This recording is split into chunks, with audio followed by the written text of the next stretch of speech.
Hi, this is Katie Gavenus with the Center for Alaskan Coastal Studies, and I'm out here in the forest on an upside down hike, looking underneath logs and rocks and other things in the forest to see the world underneath all of this duff. That's the name for basically the dead stuff made up of leaves and needles. And this is my friend Johanna, who's been helping me out.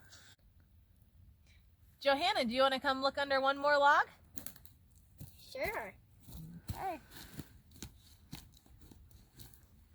Did you knock 3 times? I did knock 3 times. Oh, this is what I was hoping we would find. A snail. There might be a snail down there, but there's also a salamander. Oh, a salamander? Yeah. You see it in here? Where is it? It's really well camouflaged with the dirt and the decaying wood, but right in here is, I think, a northwestern salamander. It's definitely a salamander. Salamanders are really cool. They are amphibians, which means that they spend part of their life in water, but they actually spend most of their life on land. And in the spring here in Washington State, where Johanna and I are right now, they are starting to mate. So sometimes we'll see salamanders like these northwestern salamanders headed towards the water, where they will mate and lay their eggs. If you find a salamander, usually the best thing is to leave it in its spot, because some salamanders can be toxic. They can release a toxic chemical, and most salamanders breathe through their skin. So if you dry out their skin, or if you have any chemicals on your hand, it can be really bad for them. So that you all can get a better look, I'm going to get my hands a little bit wet. And what about me? And I'm going to get Johanna's hands a little bit wet. And I'm going to get my hands a little bit dirty so that we can pick up this salamander. Get my hands dirty, scrubbing dirt around. But usually the best thing to do, like I said, if you're just looking for yourself, is to just get up close and take a closer look. Excuse me. Here's a little bit of dirt for you. Okay. Excuse me, Katie. Yes, Johanna? Do they eat meat so it's safe when they are pretty fine, so it's safe to pick them up?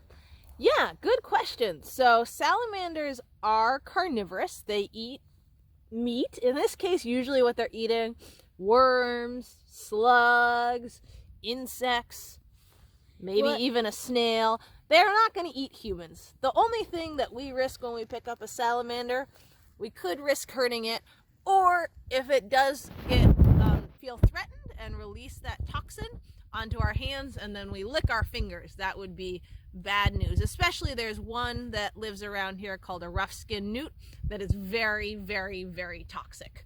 So if you ever see and touch a rough-skinned newt, you really want to wash your hands afterwards. Hey, and look, it has cute eyes. It kind of looks like a chameleon. Okay, I'm going to see if I can get it to crawl onto my hand. It looks like a lizard. So you can watch how the salamander moves along my hand. You can see the tail back here. One of the other defense mechanisms that salamanders have, in addition, like I said, some of them have a toxin that they sort of secrete from their skin. This northwestern salamander does. If it were feeling really threatened, you might see some white patches forming with that toxin coming out of its skin. But the other thing is that they can actually detach their tail if something tries to grab them by their tail, like maybe a bird or a snake. They'll just let go of that tail and regrow it. So every once in a while you might find a salamander that is tailless. And then, of course, as you probably noticed, they're very, very well camouflaged, and they tend to spend most of their time underneath logs or down burrowed into the soil, and they only really come out to the surface and crawl around in the forest, sometimes looking for food, but especially when it's time to mate and lay their eggs. I'm going to put this salamander back And say goodbye. and say goodbye to it. And when you're done, if it has turned white, please wash your hands when you get back. Actually, no matter what, you should wash your hands afterwards. Turn Yes. this back over. And we're looking under some logs, but we can also look underneath rocks. And so as a reminder, we knock on the rock first, and then we pull it back to look underneath and see what's there. Oh, so there's a little bit of a burrow. That might be down in there, maybe a salamander burrow. I think, can't quite tell. Oh yeah. So underneath these rocks and logs, there's a whole ecosystem made up of producers. So that's the plants that around the outside that can photosynthesize and their roots, and herbivores that eat the plants, and decomposers that eat all this dead material, and carnivores. And this is small, but it's an example of a carnivore. This is a centipede right here, one of the really common carnivores that you'll find underneath rocks and logs in the Pacific Northwest.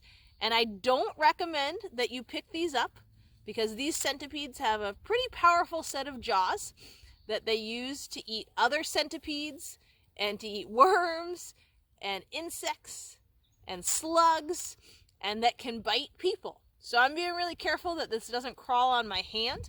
This is a pretty small one, so I don't think it would hurt too much, but I don't want to risk it, and I'm going to put the centipede back down in its hole. Before it bites you. Before it bites me. If you find a centipede underneath a rock or a log, you should leave it where you found it and not touch it, because I don't want you to get bit. Okay, I'm going to put the roof back on very carefully because the rocks can be pretty heavy. I don't want to squish anything under there. Okay, perfect. So we did most of our upside down hike in the forest behind our house here in Washington, but you don't have to have access to a forest to be able to do an upside down hike. If there's logs or rocks or boards just in a backyard, you can look under those. Or this log is right alongside our driveway, and it's a great place to look. So we'll end with this log, and if you notice that you don't have any boards or logs along your driveway or in your backyard, you can ask your family if it's okay to put something like that out and see which animals start to come living there. Let's check underneath this one. And we'll find out what mysterious creatures live. And this one's a little bit tricky because we don't want it to roll all the way down the hill. Oh, cool. We found a banana slug. Yeah, there's 2 slugs underneath here. These aren't banana slugs. These are another type of slug that lives around here. But who would have thought, right here in the gravel at the edge of the driveway, there are these 2 of these really cool slugs that are seeking shade and moisture underneath the log.